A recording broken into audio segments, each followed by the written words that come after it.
untuk Pak Hakim agar bisa dihukum seadil-adilnya untuk pelaku.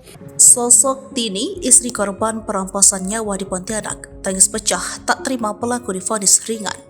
Inilah sosok Tini, istri HR korban perampasan nyawa yang curhat tak terima pelaku pembunuh divonis ringan. Istri korban Tini protes dengan vonis ringan yang dijatuhkan kepada pelaku di Pontianak, Kalimantan Barat berinisial AL, 22 tahun. Sosoknya bahkan mencurahkan isi hatinya dalam sebuah video yang ia unggah di akun TikTok pribadinya.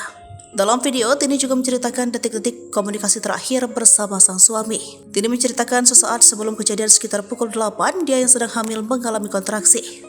Tini meminta korban pulang menemaninya. Karena merasa sakit, saya meminta suami pulang ke rumah. Suami saat itu kerja, dia bilang menyelesaikan kerjaannya dulu, ucap Tini. Sekitar pukul 10, Tini kembali merasakan kesakitan lalu menelpon lagi suaminya.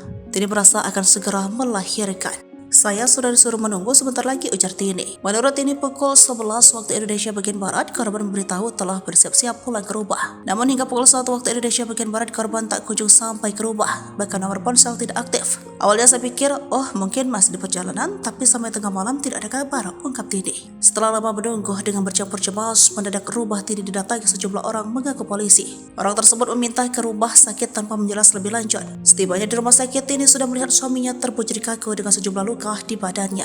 Saya takut, saya hamil, saya sendirian. Setelah 18 hari suami saya meninggal, adik kami lahir, ungkap Tini. Dalam penyelidikan hampir 2 bulan, 2 orang pria berinisial MI 21 tahun dan AL 22 tahun asal Jalan Veteran Pontianak ditangkap. Keduanya diduga sebagai pelaku. Dalam proses penangkapan, salah satu tersangka MI meninggal dunia ditembak polisi. Sementara AL menjalani proses persidangan. Hakim memvonis pelaku yang masih hidup penjara 8 tahun. Saya rasa ini tidak adil. Saya minta hukuman pelaku setimpal, minta Tini. Kalau suami aku tuh udah gak ada, meninggal. Gak tahu rasanya gimana, belum lagi sakit perutnya bercampur aduk dengan sakit rasa kehilangan nyawa disayang di hadapan itu sendirian. Cukup berat rasanya yang dilalui.